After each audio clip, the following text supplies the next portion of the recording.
This is just a sample of the audiobook. To get the complete audiobook, access the link posted in the first comment. 2 years later, in the spring of 1853, another notable but very different American family began its time abroad. The year before, in 1852, a new novel titled Uncle Tom's Cabin, by an unknown author, had caused the greatest stir of anything published in America since Thomas Paine's Common Sense. The book had since become a sensation in Britain as well, and its author, Harriet Beecher Stowe, unknown no longer, was on her way to England in the hope of doing good for the cause against slavery, as she had told her friend Senator Charles Sumner of Massachusetts. In Britain, Uncle Tom's Cabin had been acclaimed for having accomplished greater good for humanity than any other book of fiction. Over 500,000 British women had signed a petition against slavery. In Paris, where the Stowes were also headed, publishers were still scrambling to finish translations, but George Sand, writing in La Presse, had already called Mrs. Stowe a saint. Yes, a saint. Traveling with her were her husband, the preacher-scholar Calvin Stowe, her younger brother Charles Beecher, also a preacher, and 3 of her in-laws, but none of her children. They crossed on the steamship Canada, and for Hattie, as she was known in the family, it was, at age 41, her first time at sea. The author's British tour was long and exhausting. Having taken no part in the anti-slavery movement prior to writing her book, she suddenly found herself the most influential voice speaking on behalf of the enslaved people of America. From the day her ship docked at Liverpool, crowds awaited her at every stop of the tour through England and Scotland. Husband Calvin was so undone by it all that he gave up and went home. By the time Hattie reached Paris in the first week of June, she craved only some peace and privacy, and wanted her presence in the city kept as quiet as possible. Rather than staying in one of the fashionable hotels, she moved into a private mansion in the narrow Rue de Verneuil in the Faubourg Saint-Germain, as the guest of an American friend, Maria Chapman, known as the soul of the Boston Female Anti-Slavery Society. "At last I have come into a dreamland," Hattie wrote. "I am released from care. I am unknown, unknowing." With her time all her own, she used it to see everything possible, starting the next day, a Sunday, with church service at the Madeleine, her first Romish service ever. She usually went accompanied by her brother Charles, whose energetic, good-humored companionship she relished. For nearly 3 weeks she moved about Paris unnoticed, a small, fragile-looking woman of no apparent importance, a little bit of a woman, as she said, about as thin and dry as a pinch of snuff, never very much to look at in my best days. She was tireless, and saw everything that so many Americans had seen before her, but took time to look hard and to think about what she saw. Hattie was a natural observer, wrote Charles, always looking around on everything. And for all that others had had to say on the same subjects, there was a freshness and originality in what she wrote. She loved Paris at once. She needed no coaching, no interlude in which to acclimate herself. She felt immediately at home, as Oliver Wendell Holmes had, and better just for being among the people. "My spirits always rise when I get among the French." The days were unseasonably warm, the temperature 80 degrees in the shade, as she recorded in her journal, describing the pleasure of sitting beneath the trees in the garden of the Tuileries, observing the human show. Whole families come, locking up their door, bringing the baby, work, dinner, or lunch, take a certain number of chairs, and spend the day. As far as the eye can reach, you see a multitude seated as if in church, with other multitudes moving to and fro, while boys and girls without number are frolicking, racing, playing ball, driving hoop, etc., but contriving to do it without making a hideous racket. How French children were taught to play and enjoy themselves without disturbing everyone else was a mystery to her. There were gray-headed old men and women, and invalids, and there were beautiful demoiselles working worsted, embroidery, sewing, men reading papers, and, in fact, people doing everything they would do in their own parlors. All were graceful, kind, and obliging, not a word nor an act of impoliteness or indecency. No wonder the French adore Paris, she thought. Pausing for an ice at a garden café at the Palais Royal after a long day, she was delighted to find so many others doing the same. No one recognized the plain little American or paid her any attention, just as she wished. Another day, after climbing with Charles up the spiral staircase to the top of the Arc de Triomphe, she made no mention of the nearly 300 steps, only the thrill of the view. But whatever the vantage point, she refused to let slip from her mind how much might lay out of sight. All is vivacity, gracefulness, and sparkle to the eye, but what fires are smouldering below! Seeing the Emperor and Empress ride by in their carriage on the Boulevard des Italiens, she thought he looked stiff and homely, she beautiful, but sad. Until the evening, her host Marie Chapman held one of her salons on the Rue de Verneuil, setting out cake and tea for a gathering of Parisian friends. Neither Hattie nor Charles had ventured to say much in French. Charles decided to throw caution to the winds and talked away, right and left, and right and wrong, too, as he wrote, a perfect steeplechase, jumping over ditches and hedges, genders and cases, nouns, adjectives, and terminations of all sorts. The guests were amazed and delighted, as was his sister. Poor Hattie, he wrote.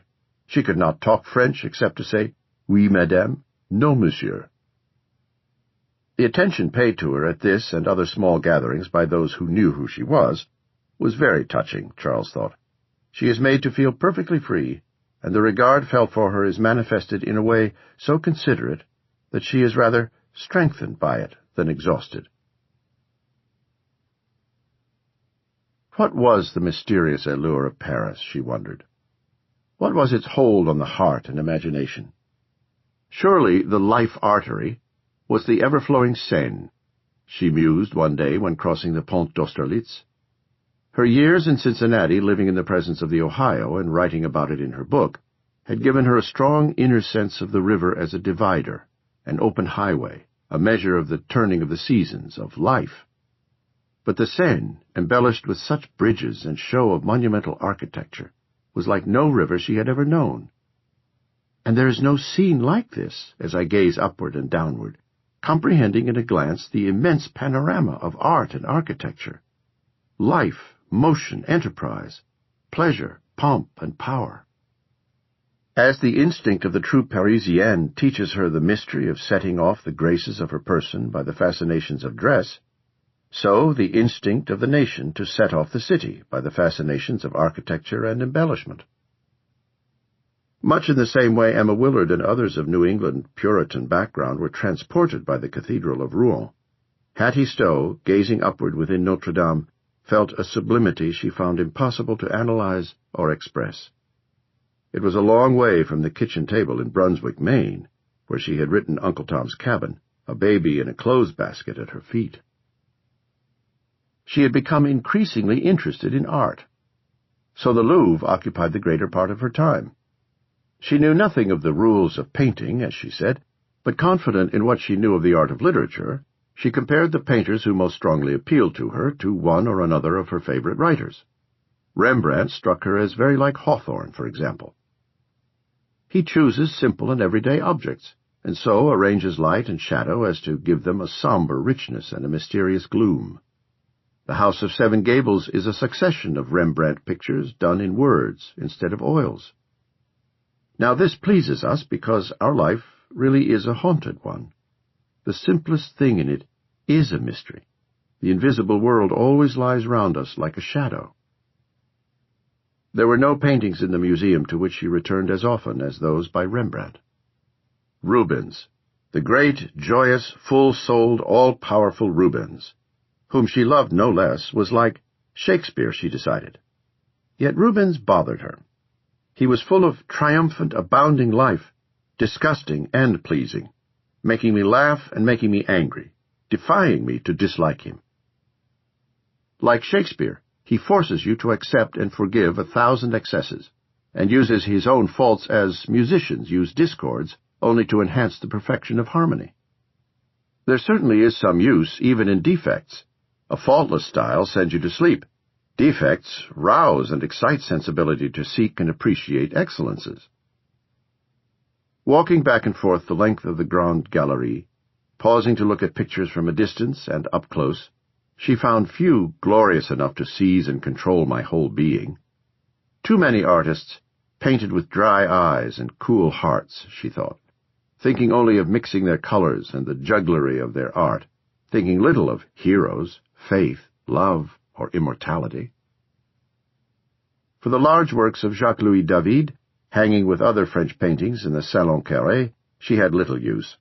The problem with David was that he had neither heart nor soul. His paintings were but the driest imitation of the classics.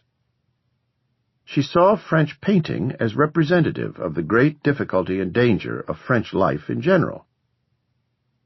That passion for the outward and visible, which all their education, all arrangements of their social life, everything in their art and literature tends continually to cultivate and increase.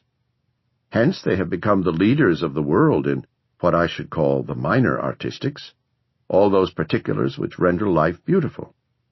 Hence there are more pretty pictures and popular lithographs from France than from any other country in the world, but it produces very little of the deepest and highest style of art.